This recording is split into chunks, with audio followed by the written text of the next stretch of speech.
Oi, queridos irmãos, em Cristo Jesus, com a nossa Mãe Maria Santíssima. Hoje eu vou falar para vocês, neste vídeo, sobre uma leitura do Tratado da Verdadeira Devoção à Santíssima Virgem Maria, uma leitura sobre o Evangelho e uma leitura sobre o livro do Catecismo. Vamos então à primeira leitura do Tratado da Verdadeira Devoção à Santíssima Virgem Maria. Vamos lá. Pobres filhos de Maria, a vossa fraqueza é extrema, grande a vossa inconstância e muito corrompida a vossa natureza. Fostes tirados, é certo, do mesmo barro corrompido dos filhos de Adão e Eva. Mas não desanimeis por isso, consolai-vos e alegrai-vos. Eis o segredo que vos ensino. Segredo desconhecido pela maioria dos cristãos, mesmo pelos mais piedosos. Não guardeis o vosso ouro e a vossa prata nos vossos cofres, já arrombados pelo espírito maligno que vos depravou. Eles são pequenos, velhos e fracos, demais para guardar tão grande e precioso tesouro. Não ponhais a água pura e cristalina da fonte nos vossos vasos estragados e infectados pelo pecado. E se o pecado já não existe em vós, ficou pelo menos o seu odor e a água se contaminará. Não deiteis os vossos vinhos finos em vossos tonéis velhos, ficariam estragados e em perigo de se perderem.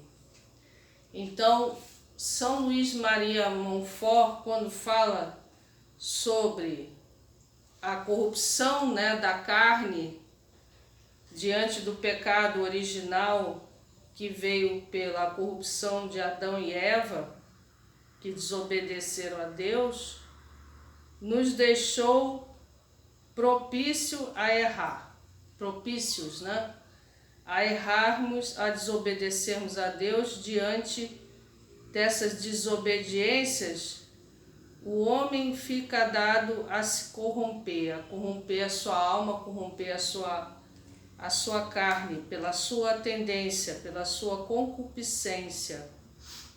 Então é uma luta constante do espírito contra a carne e da carne contra o espírito, e vice-versa.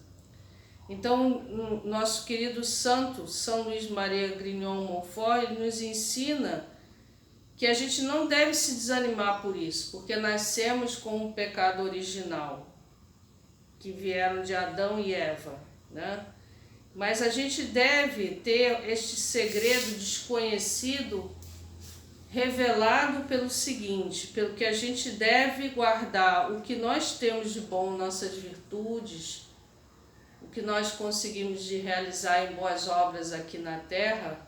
Não devemos mais guardar nos mesmos cofres que vêm daqueles pecados passados e que, graças a Deus, muitos deles já estão superados, ou pelo menos devem estar superados, principalmente se forem pecados graves, porque estes cofres até já foram arrombados devido a esses grandes pecados por esse espírito maligno que depravou a humanidade, levando ela a se corromper.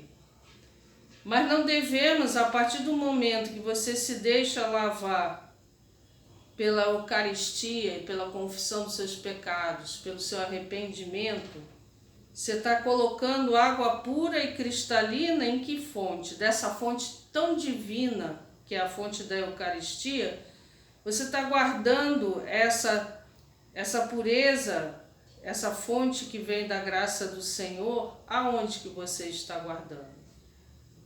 Então você tem que se libertar totalmente daquilo que ficou para trás, dos seus pecados, dos seus vícios, você tem que fazer um esforço constante de vigília de você mesmo, de seus atos, de seus pensamentos, consciência constante, né, sobre aquilo que você deve ter, do que é certo e errado na sua vida, o que tem que ser melhorado.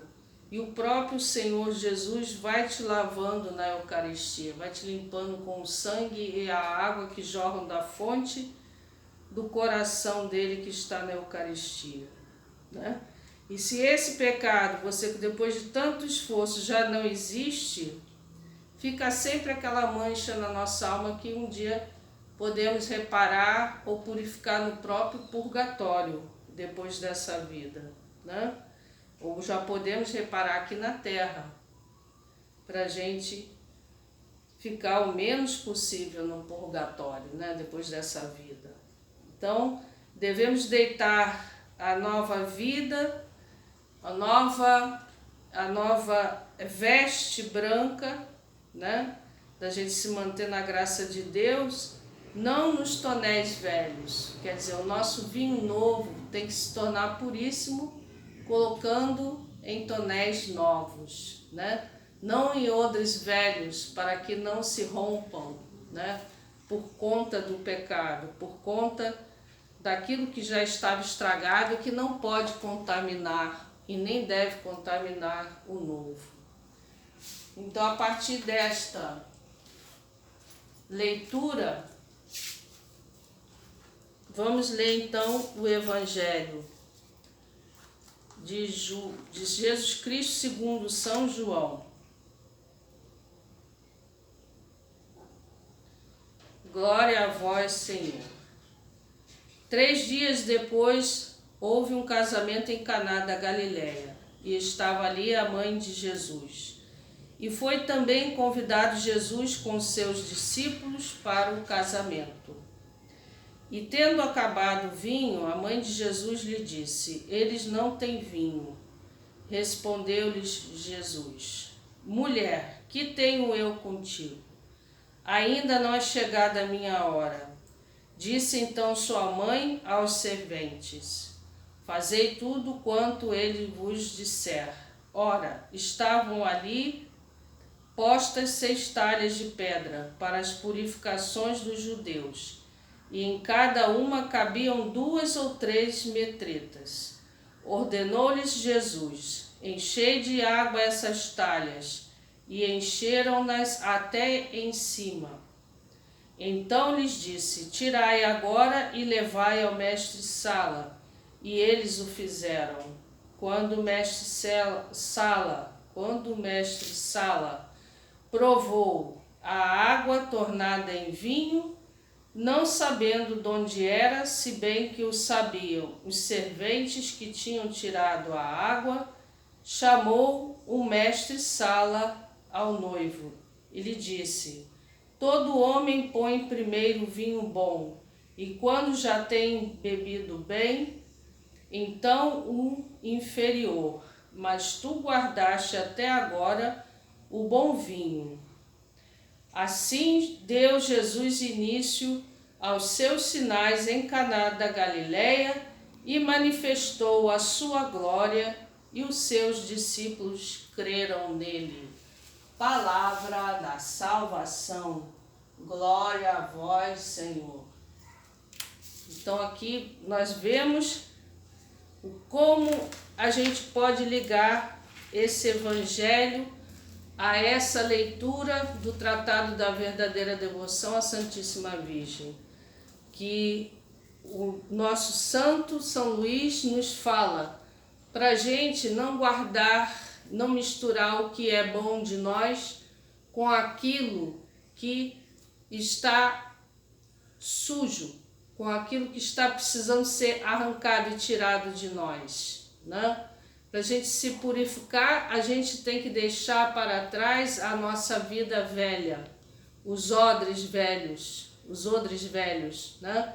Para que eles não se rompam a partir do momento em que você se transforma, em que Jesus te transforma na Eucaristia. Ele quer a casa onde Ele quer habitar, que é no teu coração, o Espírito Santo, que é a casa limpa, quer a casa renovada, sem manchas de pecado, sem tendências ao pecado. Então, você renova isso o quê?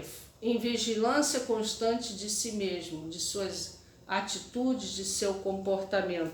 E você assim vai deixando Jesus te transformar em uma nova pessoa, né? Então tudo se renova em Cristo Jesus, porque Ele torna o que era água, se tornou um grande vinho, um vinho fino, do mais fino sabor, que Ele deixou para o final da festa, que a gente pode atribuir a festa do Cordeiro, do fim dos tempos, em quando Ele vier em glória. Ele vai manifestar a sua glória, mostrando do que Ele é capaz como Deus para nos transformar, que todo aquele que será escolhido, eleito e salvo, vai estar na sua glória, glorificado junto com Ele, por ter se mantido nesta pureza, por ter mantido o odre novo com o vinho novo, né? O vinho mais saboroso da alma, o que nós temos de mais bonito para ofertar a Deus, para sabendo que aquilo que agrada a Deus é o que há de melhor para a gente ofertar ao nosso bom Deus. Vamos agora aprofundar mais ainda essa meditação sobre a leitura do livro do Catecismo da Igreja Católica, número 1701. O homem, imagem de Deus. Novo Adão, na mesma revelação do mistério do Pai e de seu amor. Cristo manifesta plenamente o homem ao próprio homem e lhe desvenda sua altíssima vocação. Em Cristo, imagem do Deus invisível, foi o homem criado à imagem e semelhança do Criador. Em Cristo, Redentor e Salvador, a imagem divina, deformada no homem pelo primeiro pecado, foi restaurada em sua beleza original e enobrecida pela graça de Deus. Então, esta leitura reforça exatamente o que São Luís Maria Montfort quer dizer, que a gente, pela graça divina, a gente bebe dessa fonte pura de Deus, que vem do coração dele eucarístico, e a gente se renova, tanto nas nossas confissões e arrependimentos, que vamos nos libertando